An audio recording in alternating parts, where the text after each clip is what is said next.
The fist hit the table hard enough to rattle every cup in the waystation's cramped common room, and every head turned toward the source of the sound. "I said get out," Tobias Keller repeated, his voice low and steady in the way a man's voice gets when he is absolutely certain of what he is doing and absolutely done explaining himself. He stood between the bench and the door, all 5 feet and 11 inches of him, trail-worn and mud-stained from 3 weeks in the mountain passes, and he was staring down a man twice his breadth named Arvid Brecht, who had, not 30 seconds ago, called the woman sitting alone at the corner table something that had no business being said out loud. Arvid Brecht was a wool merchant with 3 armed drivers at his back and the easy confidence of a man who had never once been told no by anyone who could make it stick. He looked at Tobias with the mild contempt of a man examining a fly that had landed on his dinner. He looked at the orc woman in the corner, who had gone very still and very dangerous, and then he looked back at Tobias with something that was almost amusement. "Wagon-master," he said pleasantly, "you don't want this." "I want you to leave," Tobias said. "That is exactly what I want." He was aware of the silence in the room. He was aware that his 6 settlers, 4 adults and 2 hired hands, were watching him from the long table where they had been eating supper. He was aware that the waystation keeper, old Martin, had taken 3 large steps backward behind his bar counter and was doing nothing useful whatsoever. He was aware, in some peripheral and very sharp way, of the orc woman's green-gold eyes fixed on him with an expression he could not name. What he was not thinking about was whether this was wise. Some things did not require wisdom. Some things required only clarity. Arvid Brecht pushed back from his bench and stood. He was broad in the shoulder and fleshy in the jaw, and he had the kind of deliberate slowness that men use to communicate that they are not frightened. "She is just an orc," he said. "I called her what she is." "You called her something else," Tobias said, "something ugly, and you did it in front of me and mine in a house we all have to sleep in tonight. So yes, leave." One of Arvid's drivers put a hand on the hilt of a short blade. Tobias did not move.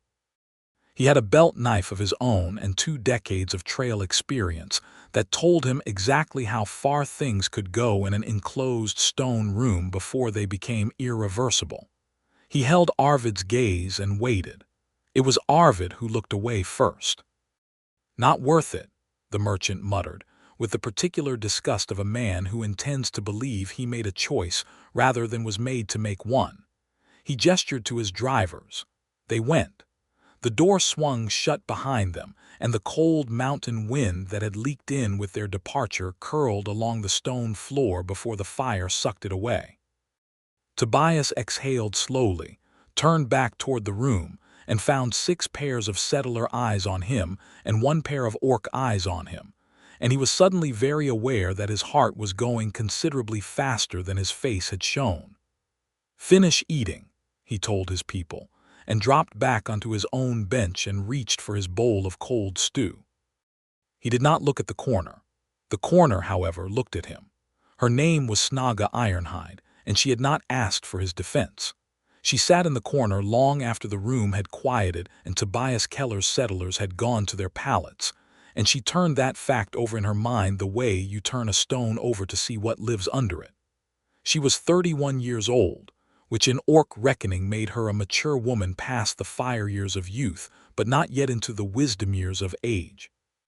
She was tall, a full head taller than the wagon-master, who had just done something no one had done for her in a very long time, and she was broad in the shoulder and green-skinned in the way of the mountain orc clans, her skin the deep jade of old forest moss rather than the brighter yellow-green of the lowland breeds.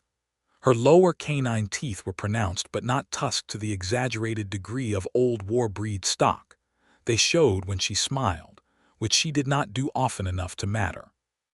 She wore fitted travel leathers of cured elk hide, dyed dark brown, the bodice laced tightly across her torso, and cinched with a wide belt of black leather from which hung a short war axe and a bone-handled knife.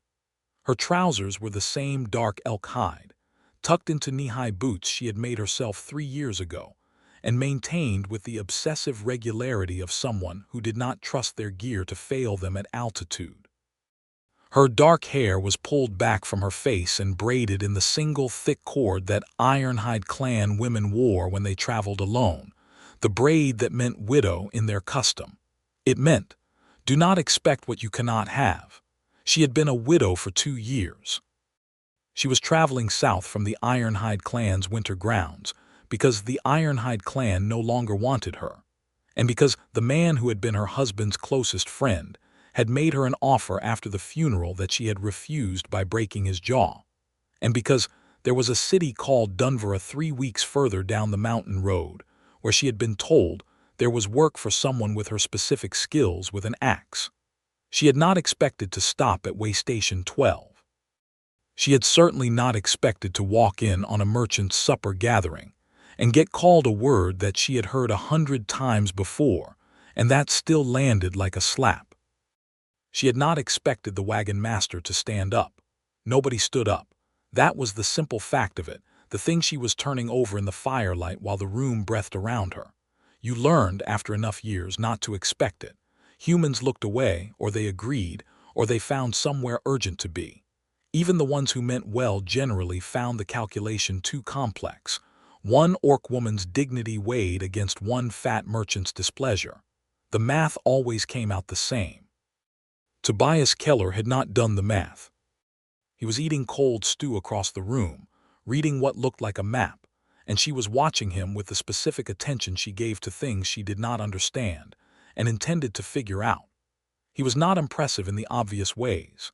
He was rangy rather than muscled, brown-haired going at the temples to early gray, somewhere in his mid-30s by her estimate, with the particular kind of face that a life outdoors makes weathered and direct and not pretty but not unpleasant either.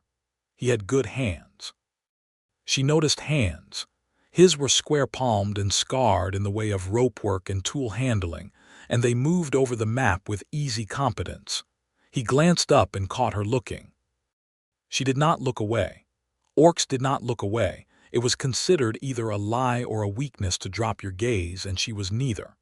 He held her eyes for a moment, and she expected the flinch, the slight discomfort that most humans showed when they realized an orc was actually looking at them, really looking, not glancing. But he just nodded, the way you nod at someone across a room, acknowledging and easy, and went back to his map. Snaga Ironhide looked at the fire for a long time after that, and did not turn the stone over again because she already knew what was under it. Something interesting. She was at the water trough outside before dawn, breaking the thin film of ice that had formed overnight when she heard him behind her. "You are heading south," he said. It was not a question. He had clearly already assessed her gear, her direction of travel, and whatever reading the road skill wagon masters developed over years of watching people come and go on mountain routes. "Dunvera," she confirmed without turning from the trough. She heard him filling a second bucket. "Keller's Passage," he said. "That is my outfit. 6 settlers heading for the Dunvera Grant lands. We are 3 days behind where I want to be, and I am missing a scout because my hired man broke his ankle on the second pass." She turned then because this was worth looking at directly. "You are asking me to scout for you." He met her look. His eyes were dark brown, she noticed, steady. "I am asking if the arrangement would suit you. I pay fair, I feed my people well, and the route I know through the Haveth Pass cuts 4 days off the road. I could use someone who knows high country. You do not know anything about me. I know you came in alone from the north last night, in weather that would have stopped most men, and you were not winded. I know you carry a war axe like you know what to do with it. I know the pass above us is going to close within the week if the weather turns, and I know I can get 6 families to their new homes before that happens, or I can spend the winter frozen in Stone Waystation while the snow decides for me." He paused. "And I know you needed to sleep somewhere last night that was not a tent in the wind, and that the arrangement put you in a room with a man who made that unpleasant. I am sorry for that." She looked at him for a long moment. "You stood up for someone you did not know," she said. "Why?" Something moved across his face, a brief thing, not quite a smile. "Because he was wrong," he said. That is usually enough reason. It was such a simple answer that it sat in the cold air between them like a stone dropped in water, and she felt the ripples of it. 2 silver marks per day, she said. I set my own route through the high country. You do not second-guess me on terrain. Done, he said immediately. And if anyone in your group makes the mistake that merchant made last night, they will not, he said, and his voice was quiet and certain, and she believed him in the way she believed weather. Not because she was told to, but because she could feel the accuracy of it. She picked up her bucket and turned toward the waystation.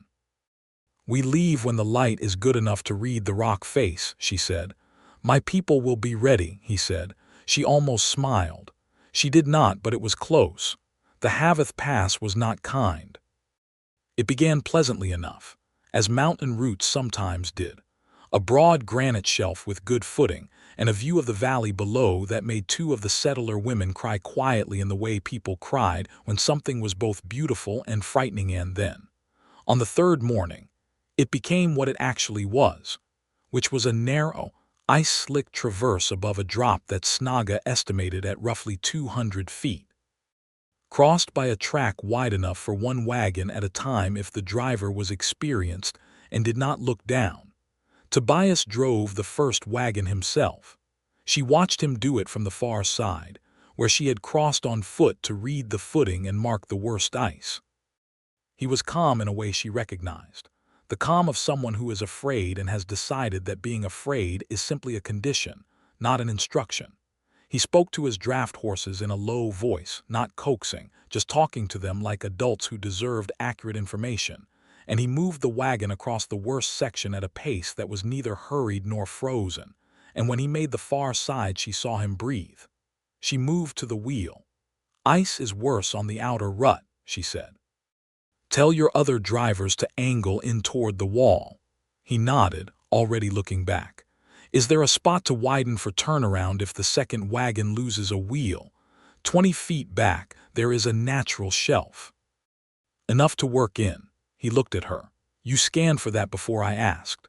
I scanned for everything, she said. It is what you are paying me for. It is more than I was paying my last scout for, he said, and there was something warm in it that she filed away without meaning to. She went back across to bring the second wagon through. By the time all 6 wagons were on the far side of the traverse, the light was going purple and cold, and the wind had started its evening push up the rock faces. She found the camp spot she had noted that morning, a deep notch in the cliff wall, where 3 ancient pine trees had somehow found enough soil to grow enormous, their interlaced branches cutting most of the wind in by the time she finished her circuit of the perimeter. Tobias had the camp arranged with the efficiency of a man who had done this so many times it had become reflex. Wagons in a tight arc, fire in the center, draft horses on the windward side where their bodies would help block. He handed her a bowl of something that smelled like venison and root vegetables, and she sat on a log near the fire and ate it and listened to the settler families talk in the low, tired way of people who had been frightened and were coming down the other side of it. 3 more days, she said. He was sitting on the same log, not crowded against her but not distant either, eating his own bowl. If the weather holds, the worst of it is behind us now that the traverse is done. The weather will not hold, she said. I smelled snow on the east wind all day. We have until midday day after tomorrow before it hits. He absorbed this without argument. How much? Enough to stop wagons. 2 feet, maybe more. He was quiet for a moment, doing the mathematics of it behind his eyes. There is an old shepherd's descent on the southeast face, he said slowly. Steeper than I like, but if the footing is solid, it cuts a full day. We would clear the last gate before the snow closed it. Show me on your map. He produced it from inside his coat, a folded sheet of heavy vellum covered in cramped notations in 2 different hands, his own and someone else's older writing. She leaned over it in the firelight and he leaned with her, and she was very aware of his shoulder against hers, the warmth of him in the cold air, and she focused on the map. Here, he said, pointing. His finger traced a line. She studied it. I know that face. I came down it once 6 years ago. The rock is sound, but there is a scree field at the base that will give your wagons trouble. Can we cross it? With an hour's work laying brush and flat stones. Yes. He looked at her. This close, she could see the specific weathering of his face, the fine lines around his eyes from squinting at distance, the wind-roughened texture of his skin, the way his jaw held a few days of dark stubble that caught the firelight. He was looking at her the way she had noticed he looked at things, fully, without the glancing away that discomfort produced. "Then we go that way," he said. She nodded and handed the map back. Her fingers brushed his, and neither of them commented on it, but neither of them moved away either, for just a breath longer than strictly necessary. "Your people are not what I expected," she said. "What did you expect? The ones who come through the passes heading for Grant Lands are usually one of two kinds. The kind who have never seen an orc before and are frightened, or the kind who have seen orcs in the war and are something worse than frightened. And mine." She considered. They stared the first morning. They stopped staring by the traverse. The red-haired woman, Petra Voss. She thanked me when I helped with her wheel horse on the second pass. She did not look at my teeth when she did it. Something genuine warmed in his expression. "Petra is good people. They all are mostly. I have moved a lot of settlers and I pick my groups carefully when I can." "Why do you care who you take?" He thought about this, and she liked that he thought about it rather than answering immediately. "Because you spend 3 weeks in tight country with people," he said finally. "Who they are matters. And because if it goes badly up here, you do not want people making it worse. Most wagon masters just want the fee." "Most wagon masters have not had a passage go badly," he said, and there was something in the stillness of it that told her this was not an abstract concern. She did not press it. Some losses were not public property. The fire crackled and the wind moved through the pines above them with a sound like breathing, and for a while they sat in a comfortable quiet that Snaga had not felt in 2 years and had not expected to feel here, not tonight, not with a human she had known for 3 days. "Thank you," she said eventually, "for last night in the waystation." He glanced at her and she saw something flicker in his expression, not quite surprise, but something adjacent to it, as though he had not expected to be thanked. "It was nothing that needed thanking." "It was not nothing," she said evenly. "Believe me, I know." He held her gaze for a moment and then nodded, accepting it, not deflecting it away, and that she thought was its own kind of decency. "Nobody ever has," she said. "In case you were wondering, not like that." He was quiet. "I have been in a lot of places," she said, "and I have heard a lot of words and I have learned to let them slide off because the only alternative was fighting every hour of every day and exhausting myself to nothing. Last night I was tired and cold and I did not have the energy to let it slide." She paused. "And then I did not have to." He was looking at the fire now, but she knew he was listening with his whole attention. "Nobody had ever done that before," she said. Stood up. "Just because it was wrong." The words sat there between them, simple and enormous. "Well," he said finally quietly, "someone should have done it a long time ago." She looked at the fire too, and something in her chest that had been wound tight for 2 years, or maybe longer, maybe since her husband had died and left her to the mercy of a clan that had never fully wanted her to begin with, eased, just slightly, in the way a door eases open when the latch is released.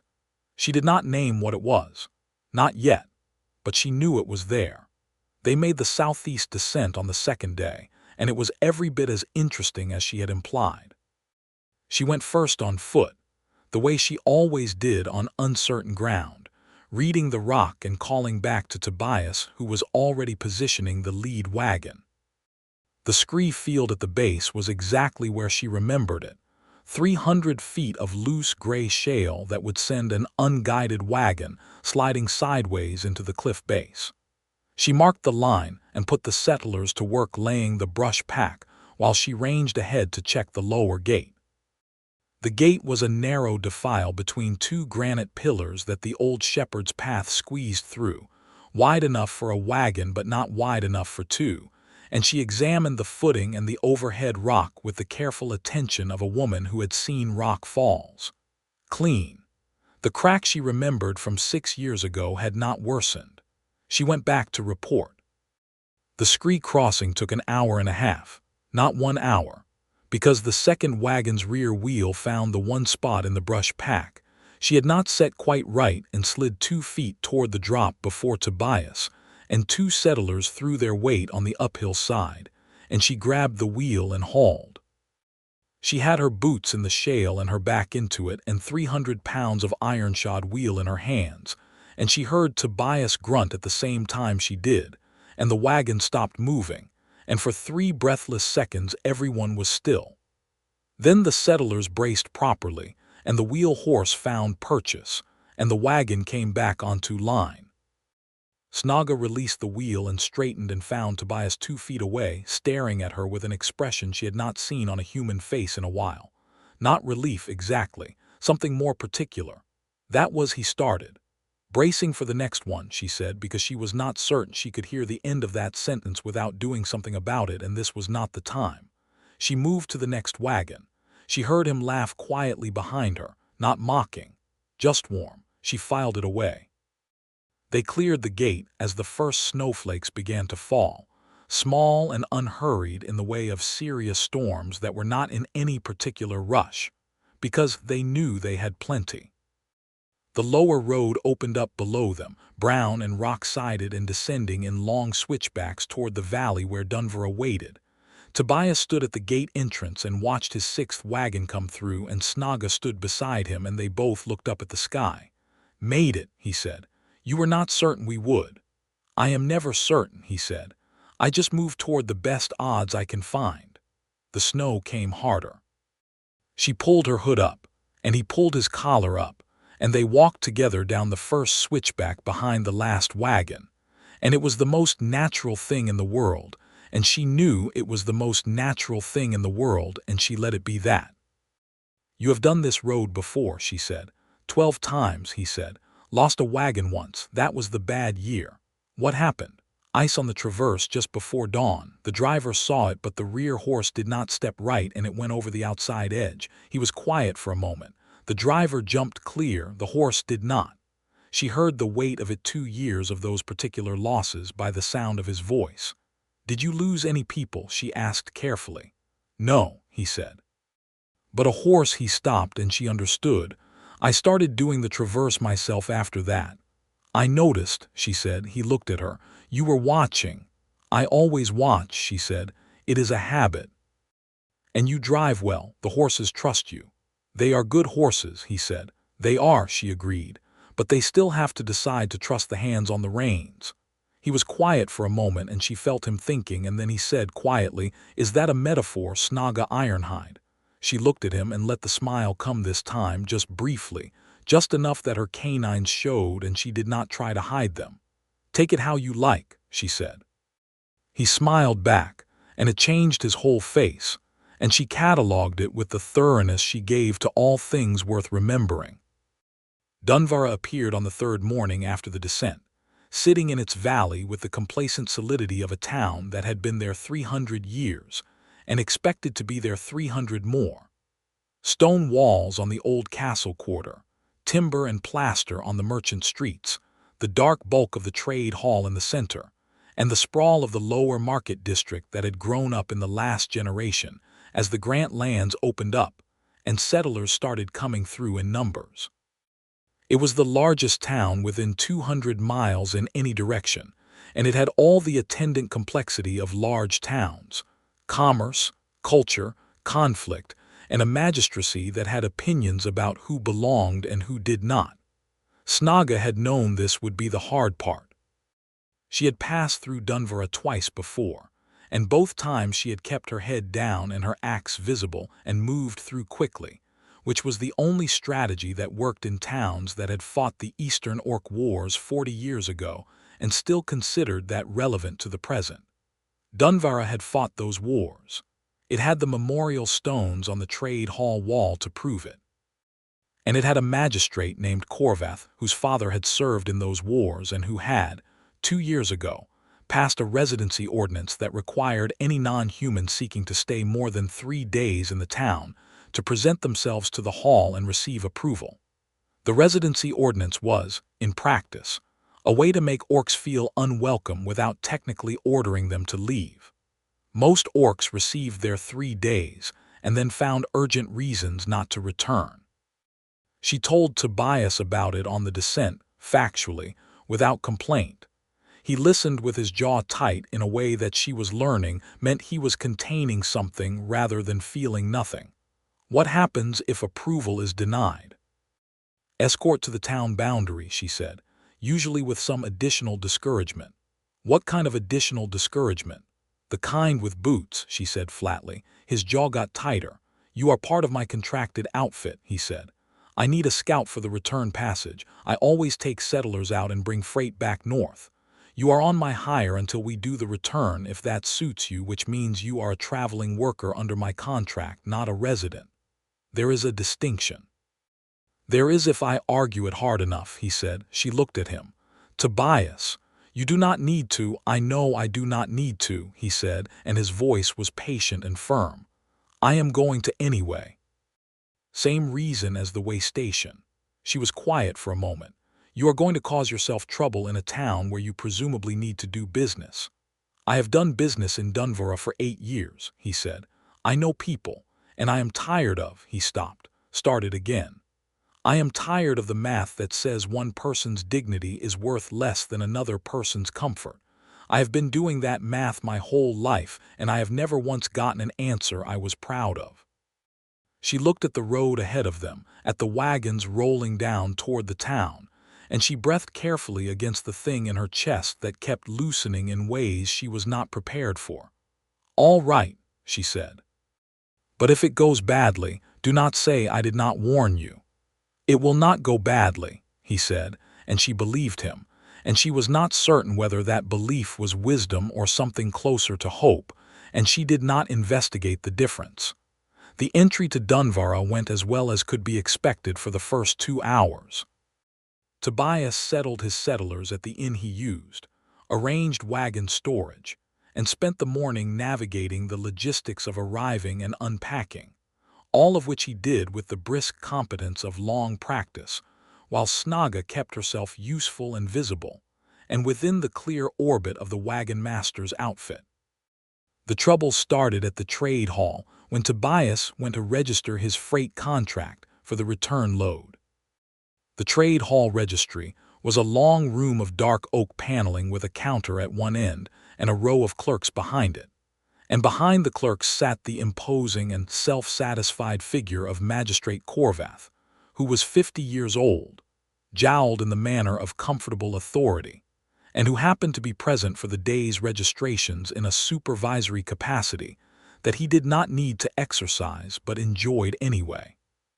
Tobias registered his contract, presented his letters, and was proceeding smoothly toward the door when Corvath spoke up. The orc, he said, not loudly, just carrying the way a man spoke who expected the room to orient around his voice. She is registered under the residency ordinance. Snaga stood her ground near the door and said nothing. Tobias turned. She is under my hire contract, magistrate, as a traveling worker. Corvath examined his nails. The ordinance applies to any non-human present in the town, regardless of claimed employment status. Claimed, Tobias said. He kept his voice pleasant with visible effort. The distinction between a traveler passing through and a worker contracted to remain even briefly is one that falls within the hall's purview to assess. Corvath finally looked up, and his eyes were mild and competent and completely dismissive. She will need to present herself at the residency hearing. Tomorrow morning, the second bell. There are fees. How much? Tobias said. A pause that was not necessary, long enough to be intentional. 2 gold marks. 2 gold marks was 3 weeks of a laborer's wages. Snaga watched Tobias absorb this without changing his face, and she thought, there it is. This is where the math happens. I will pay it, he said. There was a small sound from the clerks. Corvath raised his eyebrows. And I will be at the hearing, Tobias continued, with her contract, my registration, and my 8 years of trade records in this hall, and I will make the case in full that the distinction you just declined to make is in fact clearly made in the original ordinance text, which I have read, magistrate, because I read contracts before I work under them. There was a silence. Tomorrow, Corvath said finally. Second bell. Tobias nodded, collected his papers, and walked to the door. He held it open for her, and she walked through it, and they were out in the gray morning air before she could trust herself to speak. "You have read the ordinance," she said. "I read it the year it passed," he said. "I had a scout then, too. She was a half-orc woman named Dara who had family in Dunvara and was afraid to come in with my outfit after that. She never came back to the work." He was quiet for a moment. "I should have done something then." "You were doing something now," she said. He looked at her, and there was something in his face that was raw with something she recognized. The particular ache of not having done a thing soon enough, which was its own kind of grief. "It is not the same," he said. "No," she agreed, "but it counts."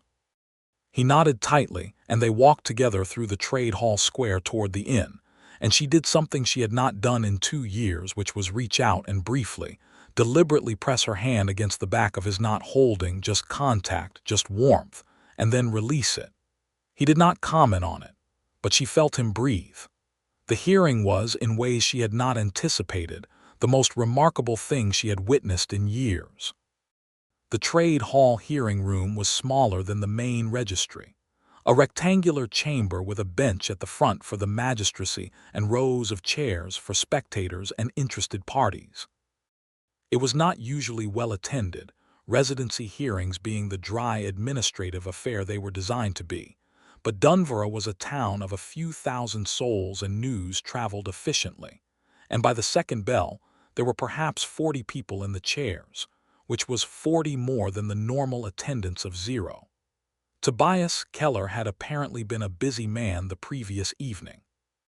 He had been at the inn until the late hours, and she had seen the lamp burning under his door, and when she had come down for water he had been at the common room table with documents spread across it and Petra Voss sitting across from him, her face intent.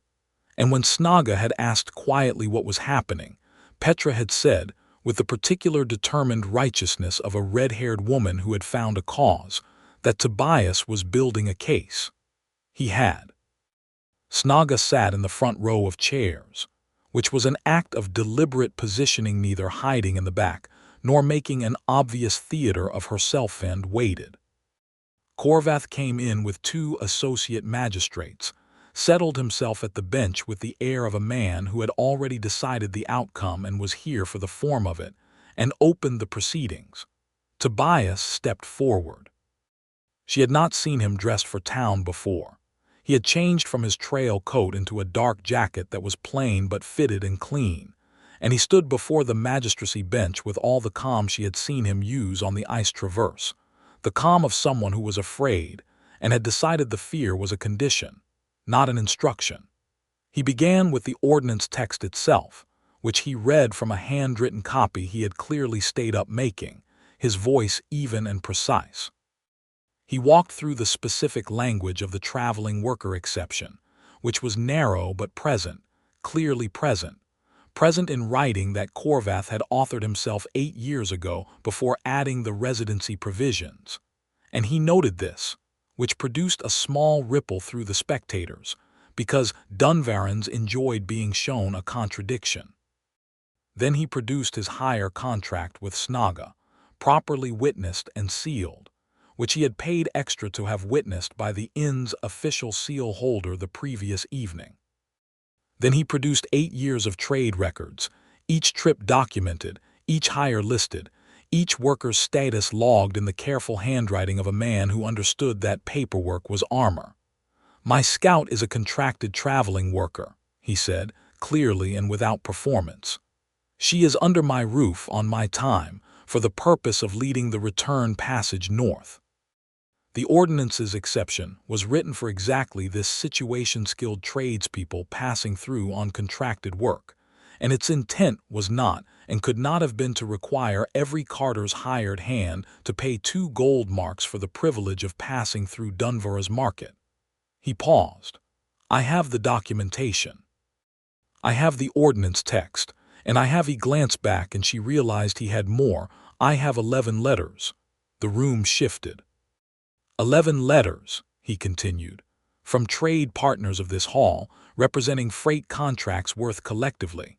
He checked the sheet. Petra was passing forward 4,070 gold marks annually to Dunvara's merchants, all of whom employ traveling workers of various kinds, several of whom are non-human.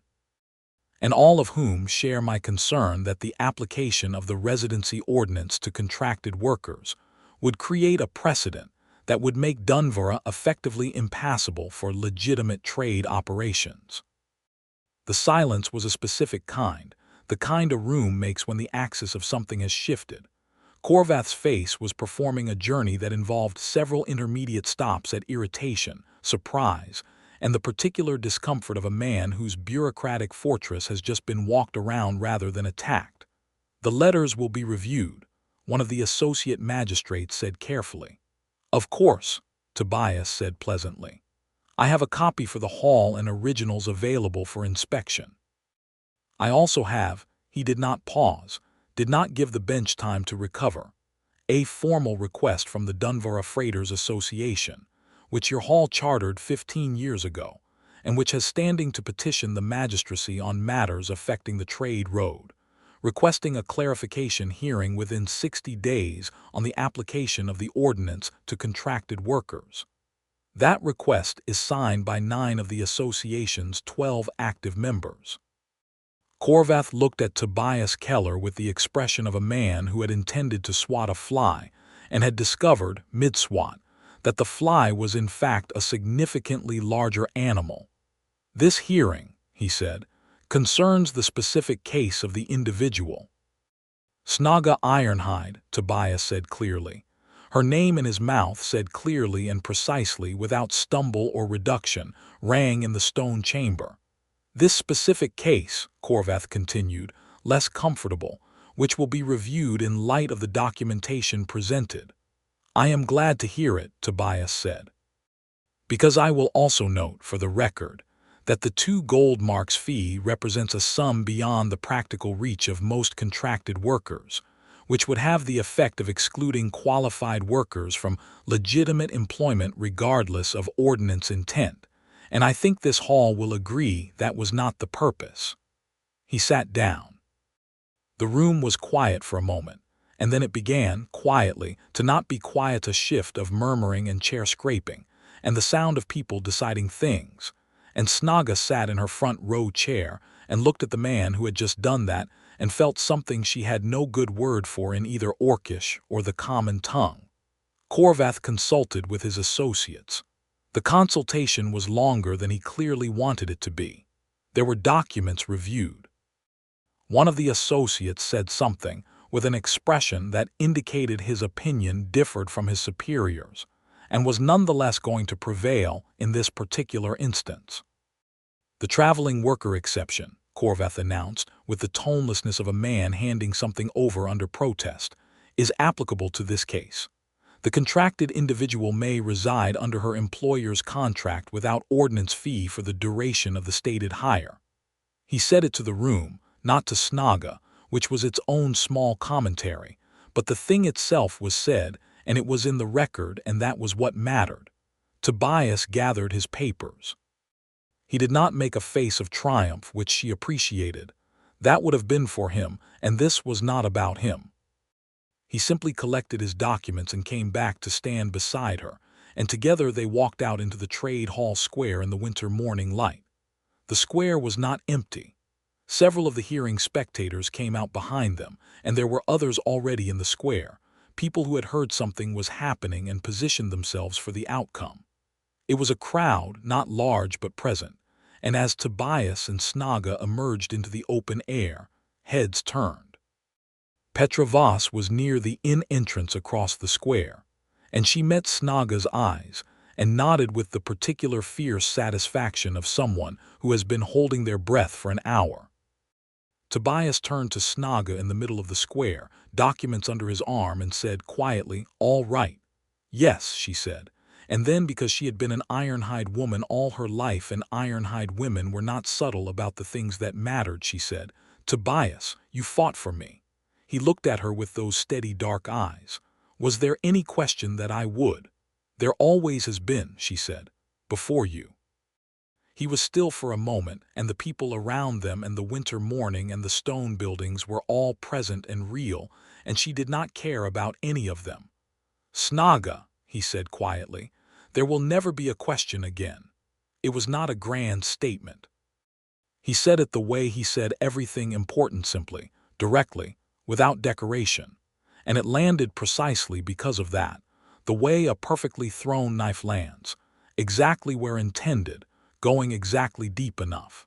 She reached up and put her hand against his jaw, her wide green hand against his weathered face, and felt him go very still in the specific way that meant he was intensely present and waiting. "You are going to get kissed," she said, "in the middle of this square in front of all these people." "I know," he said, and he was not alarmed.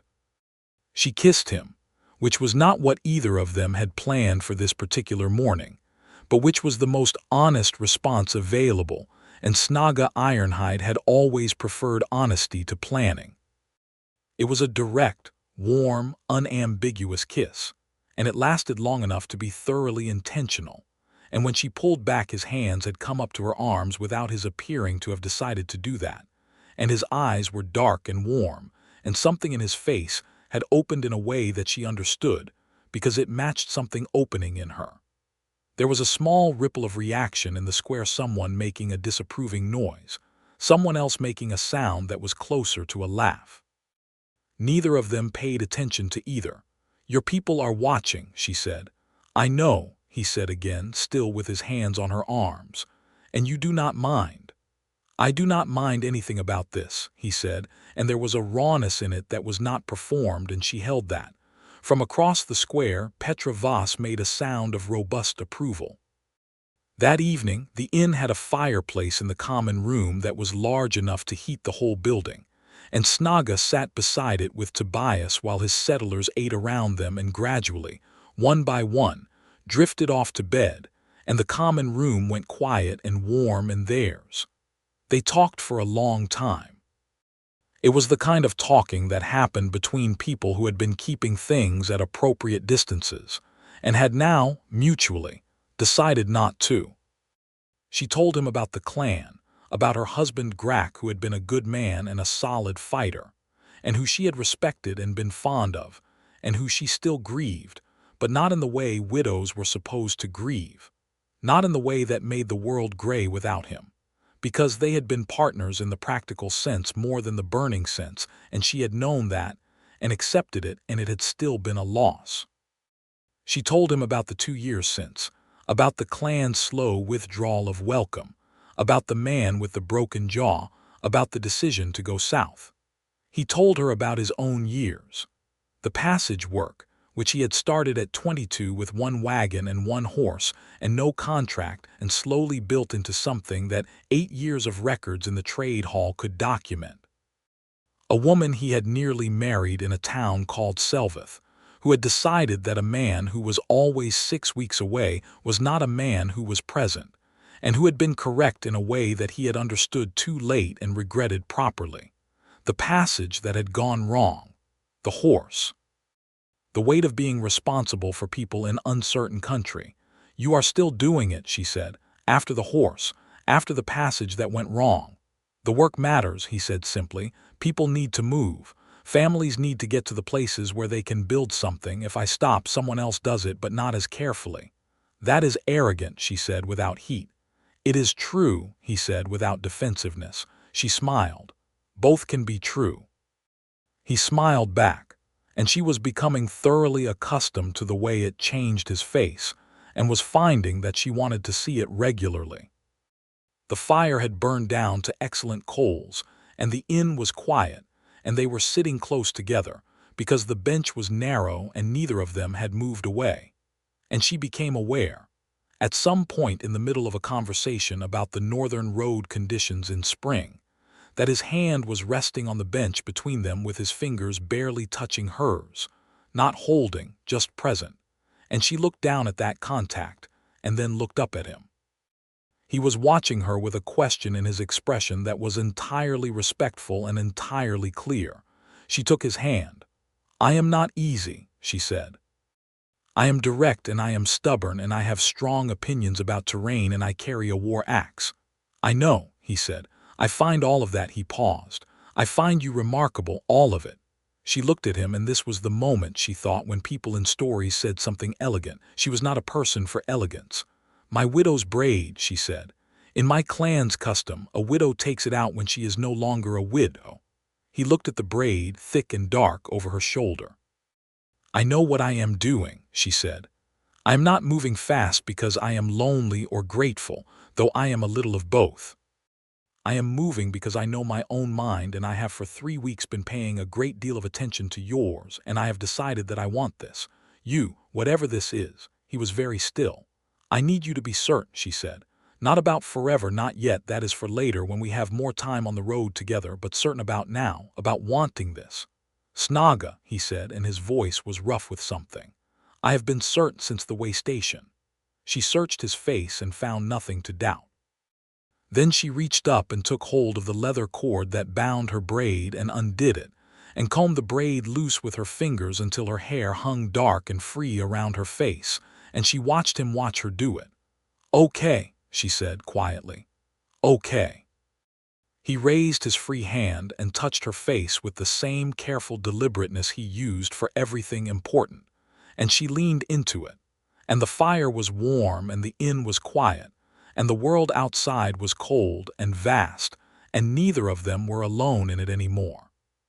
She kissed him again, less surprised this time, which meant slower, which meant better, and his hands were in her loose hair, and she had her palm flat against his chest where she could feel his heart going hard and fast, and it was the most honest thing she had touched in years, that heartbeat, the plain physical evidence of how much he meant it.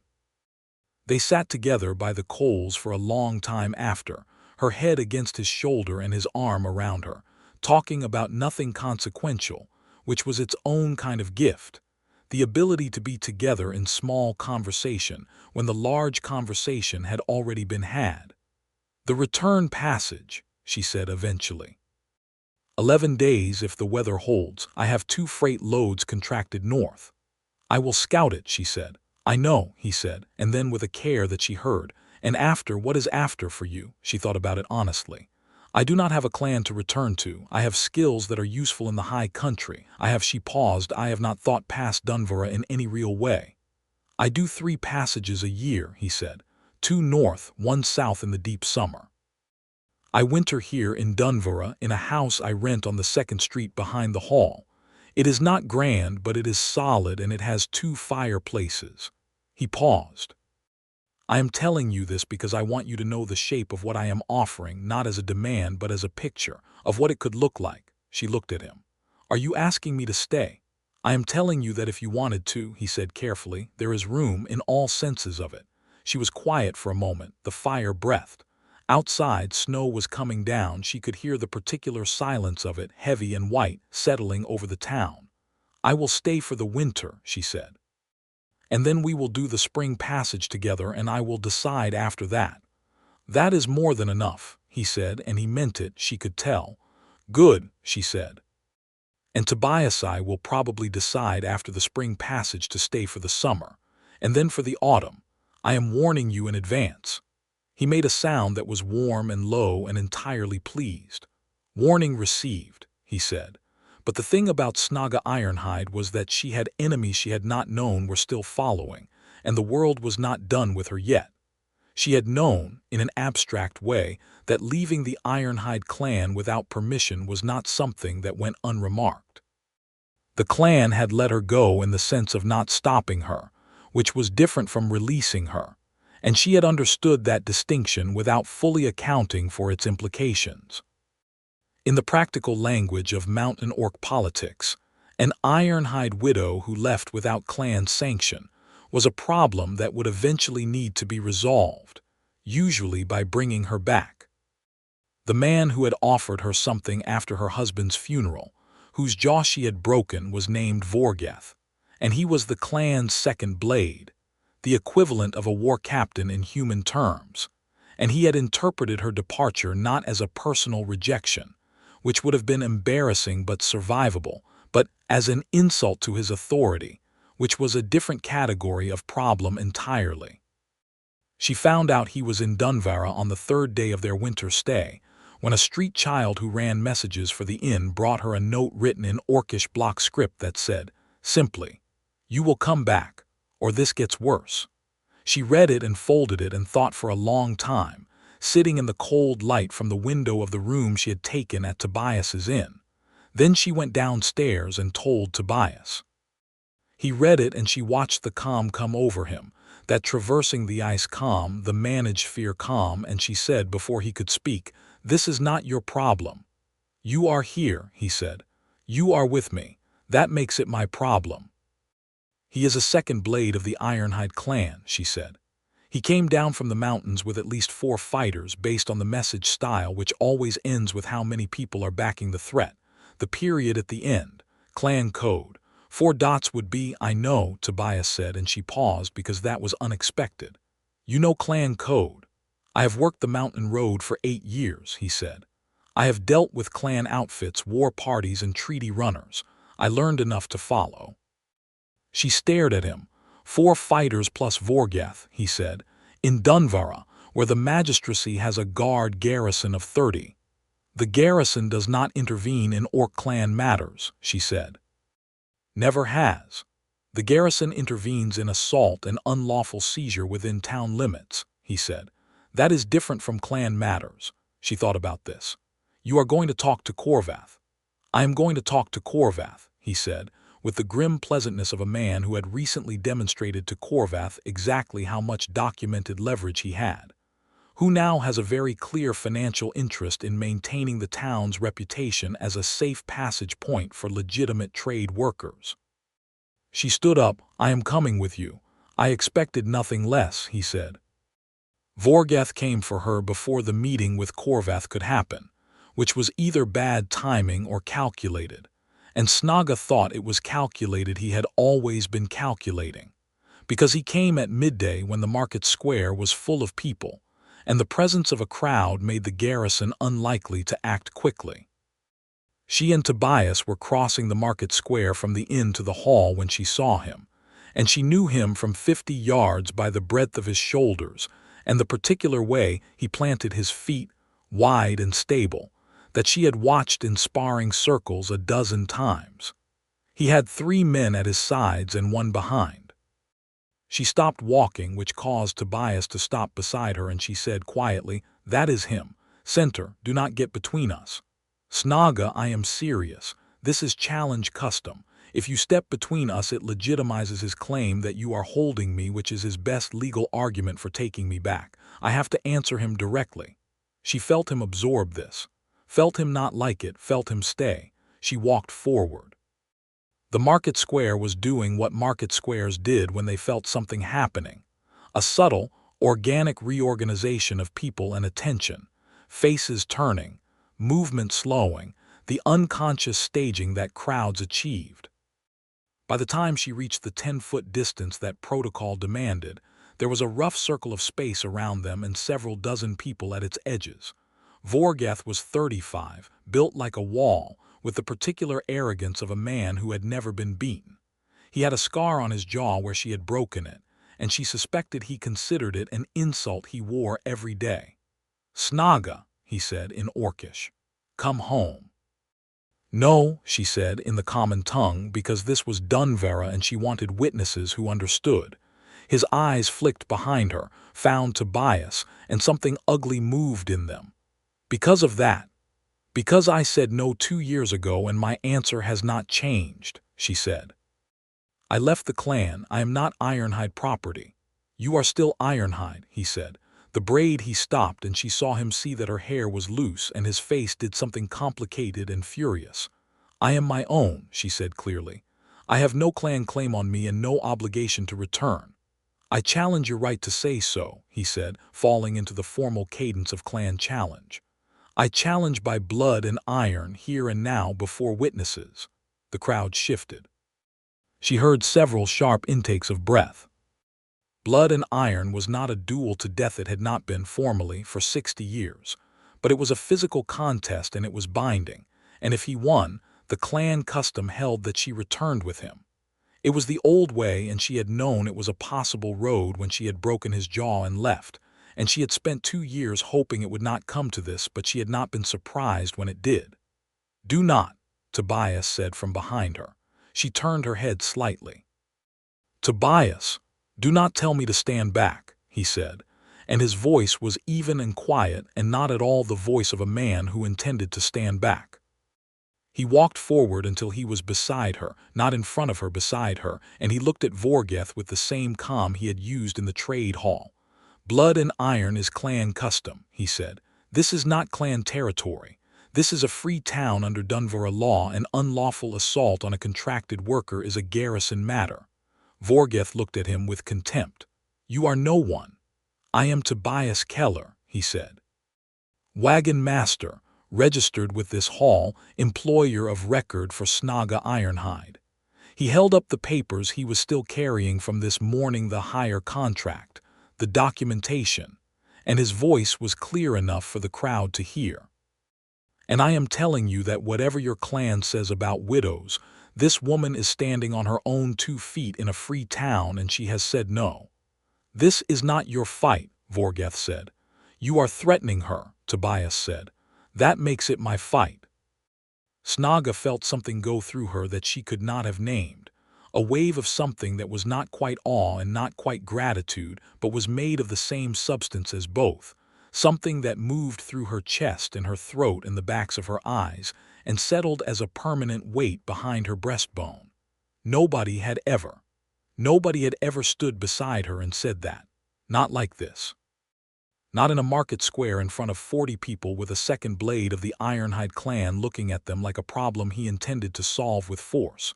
She looked at Tobias, his profile, his jaw, his hands steady on his papers, and she thought, "This man, this exact man, this is the one."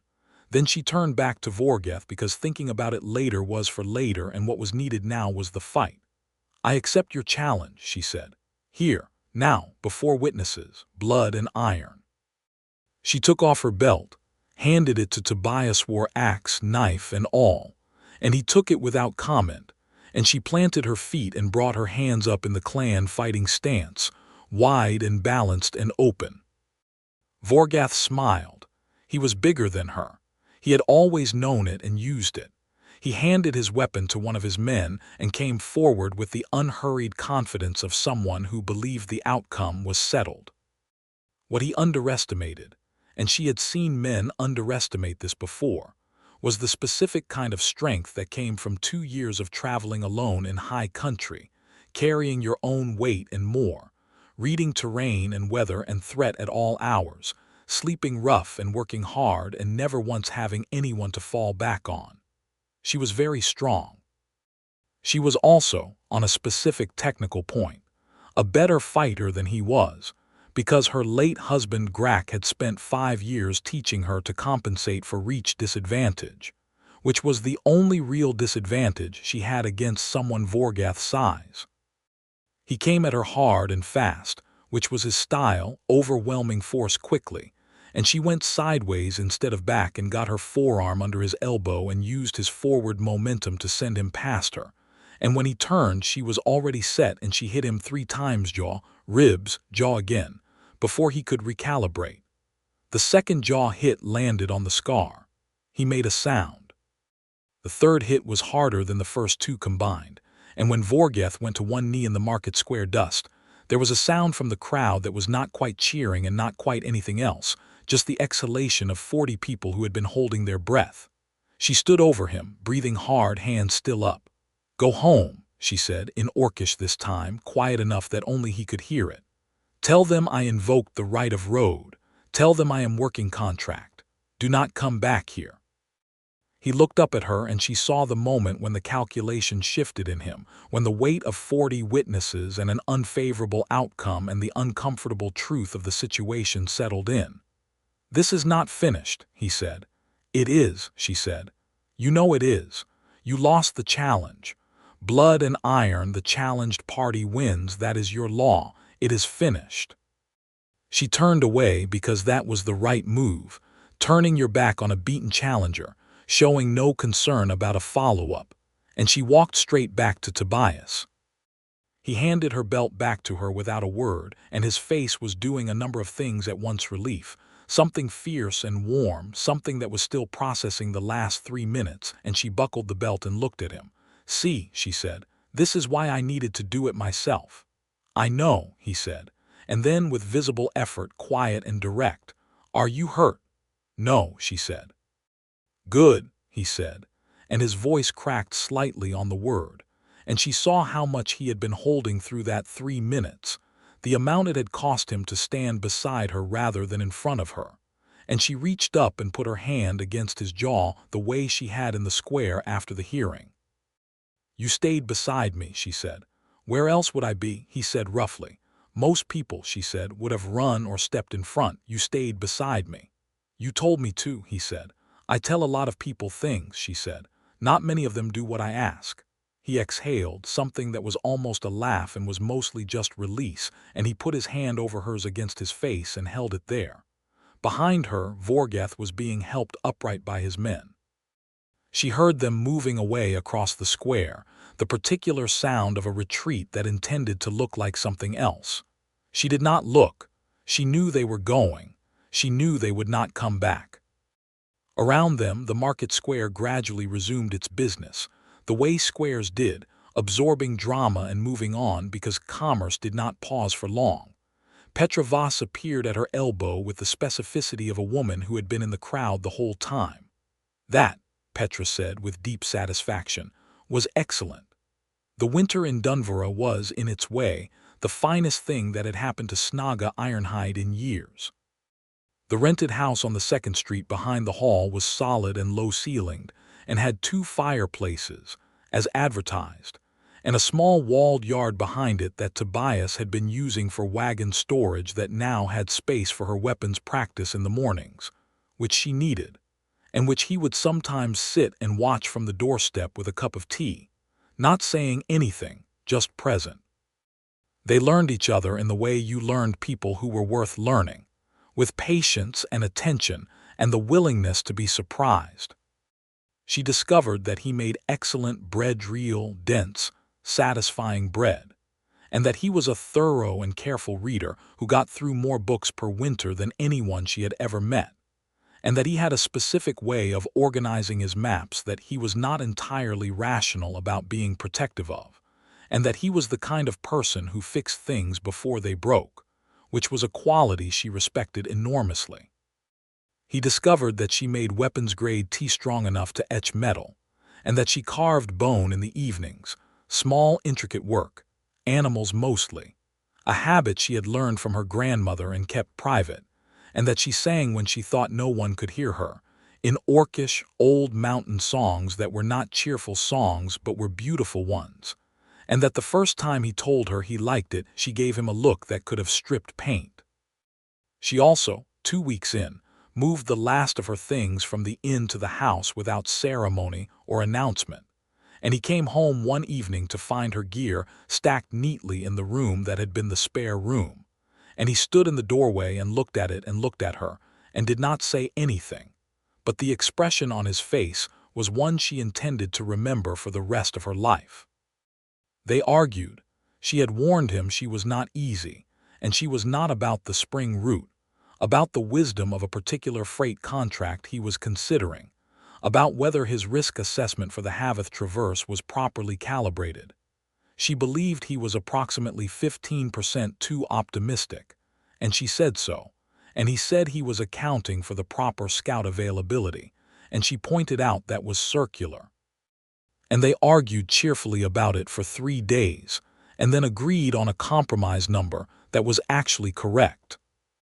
They were good in the particular way of 2 people who had each spent too long alone and had discovered with some surprise that being with this specific other person felt not like giving something up but like getting something back. One evening in late winter, when the snow was deep in the yard and the fire was good and she had been carving and he had been reading, he put his book down and looked at her across the room and said, "Snaga," in the way he said things that mattered. She looked up. "I love you," he said, simply, directly, in the way he said everything honest. "I wanted you to know that it is that." She held the small bone bird she had been carving and looked at him, at his weathered, careful face, his steady dark eyes, this man who had stood up in a waystation common room for someone he did not know, who had built a case through the night for someone he had known 3 days, who had stood beside her in a market square when every calculation suggested he should step back. "I know," she said. "I know it is that." And then, because Ironhide women were not subtle and she had no intention of starting, I love you too. I have been mostly certain since the traverse. I have been entirely certain since the square. He looked at her with that warm, open expression that his face did when the careful management dropped. She put the bird down and went to him, and he made room for her on the bench with the automatic ease of a man who has been making room for the same person for weeks and has stopped thinking about it. And she put her arms around him and felt his arms come around her and thought, here. This is the shape of it. This is the thing. It was a long, warm night, the kind that two people made when they had decided they were keeping each other, and the snow fell outside, heavy and quiet, and the fire was generous, and there was nothing urgent and nothing unresolved and nowhere either of them needed to be.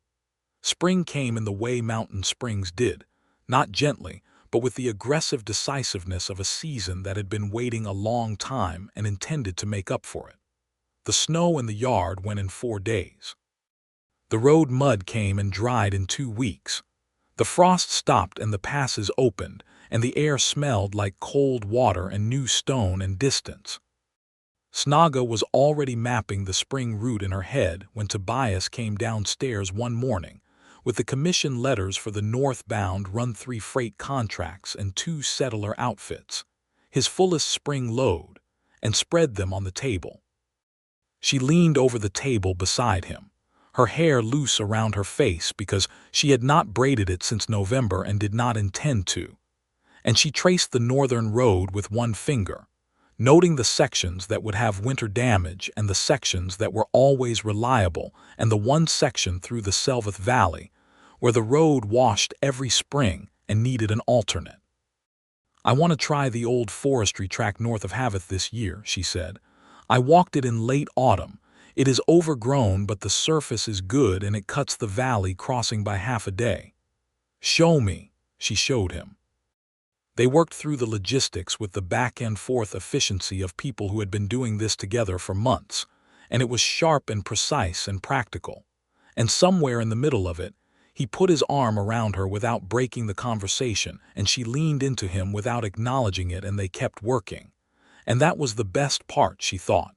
That they could do both things at once, be practical partners and be them, and it did not require choosing. 4 days to load and crew up, he said finally. 3, she said. I will start on the freight wagons tomorrow. He looked at her with something that was fond and exasperated. You are going to reorganize my loading sequence, are you not? Your sequence is fine, she said generously. I am going to optimize it. He made a sound. Those mean the same thing. They do not, she said firmly. When you optimize it, it will no longer match my loading records. Your loading records can be updated, she said. He looked at the ceiling briefly, and she watched him decide not to argue, which was its own small victory she intended to enjoy. 3.5 days later, she acknowledged half a day's concession on the timeline, because one of the freight wagons had an axle that needed replacement, and that was legitimate. The outfit was assembled in the square outside the trade hall. 4 freight wagons, 2 settler wagons, 8 draft horses, 2 riding horses, 6 settlers, 3 drivers, and Snaga Ironhide, who was standing at the head of the lead wagon with the particular look of someone reading a route and finding it acceptable. Tobias came out of the hall with the last of his documentation, stuffed it into the oilskin wallet he used for road papers, and swung up onto the first wagon's box with the ease of long practice. He looked down at her. Ready, he said. She looked up at him, at the wagon, at the road stretching north from the square out through Dunvara's Gate and into the open country of the lower mountain road, the same road she had come down alone in November, half frozen and with nowhere to be and no one waiting for her. She looked at Tobias Keller sitting on the wagon box with the morning light on his face and the road in front of him. This man she loved with the specific and permanent clarity of something that had been decided, not worked up to, just arrived at, the way the truth arrived when you had been looking at it honestly. She reached up and put her hand on his knee for a moment, and he covered it with his own, and there was everything in that brief contact. The winter, the square, the hearing, the fire, the bone bird, the 2 fireplaces, the bread, the long nights talking. "Ready," she said. She walked to the head of the column, where the road waited, and she started moving, and she heard the creak of harness and wheel, and the sound of the outfit coming alive around her. And behind her the town of Dunvera gave way to open road, and ahead the mountains were still snow-capped, but the passes were open, and the sky was wide, and she was not, any part of her, alone. She heard him calling directions to the column behind her, his voice easy and competent and carrying, the voice of a man in his element, the voice she had come to know better than her own heartbeat in certain moments. And she moved through the morning at the pace that read terrain and led wagons and watched every rock and turn and shadow for what it was. After an hour he dropped off the lead wagon and came up to walk beside her. He always did this in the first stretch of any passage. She had learned, a personal walk to get a feel for the road under his feet, and they went side by side in the cool, bright morning. "The forestry track junction is 2 miles past the Haveth Fork," she said. "I know," he said. "You marked it on the map 6 times. "I marked it twice," she said. "Snaga, you marked it 6 times in 3 different colors." She considered this. "The colors represent different conditions." "I know they do. You explained the colors. It was thorough." She cut a look at him. He was smiling, not at the road but at something internal, and she recognized that smile now, the specific one that happened when he was teasing her and enjoying it, and she bumped her shoulder into his arm. "Pay attention to the road," she said. "I am paying attention to the road," he said. "And to you. I can do both." She shook her head, and she was smiling, and the morning was bright and cold, and the road went north into the mountains, and they went with it. That was the thing about good roads, she had learned. You went down them alone and you came back on them differently. The road was the same road. The mountains were the same mountains.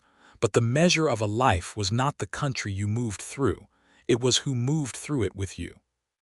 They climbed through the lower foothills as the morning opened up, and the settlers behind them talked, and the horses breathed their warm breath in the cool air, and the freight shifted and settled. And Snaga Ironhide walked the road she knew, and felt the presence of the man beside her as a thing she intended to keep, a thing she would work for and fight for and return to, and she knew he felt the same. By midday they had found the forestry track and turned north onto it, and the trees closed around them, and the road narrowed to the width of a single wagon, and she went ahead to read the surface while Tobias managed the column through the turn. And when she looked back she could see him at the head of it, steady, capable, calling instructions, his eyes finding her over the heads of his outfit the way they always did, making sure she was there. And she raised one hand, a signal that the surface was good, and saw him nod, and turned forward and led them on.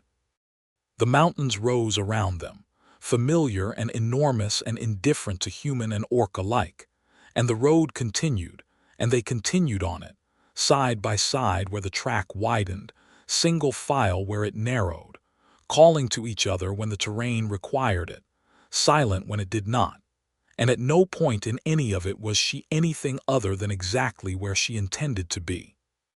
She had come down this mountain alone, with nothing ahead of her but a name in a distant city and the dim intention of making it work somehow, the weary pragmatism of a woman who had learned not to hope too specifically. She was going back up it with Tobias Keller's voice at her back and his heart in her hands, and the whole road ahead of them still to come. The wind was at their backs, which was good weather, and the sky above the tree line was clear, which was better, and somewhere above the first snow line the passes opened into that breathtaking expanse of the high country that never got less astonishing no matter how many times you saw it, and she intended to see it with him as many times as the mountains allowed. She had been a widow for 2 years. She had been half a person in a dozen different ways, worn thin by grief and politics and loneliness, and the long cold process of being unwanted.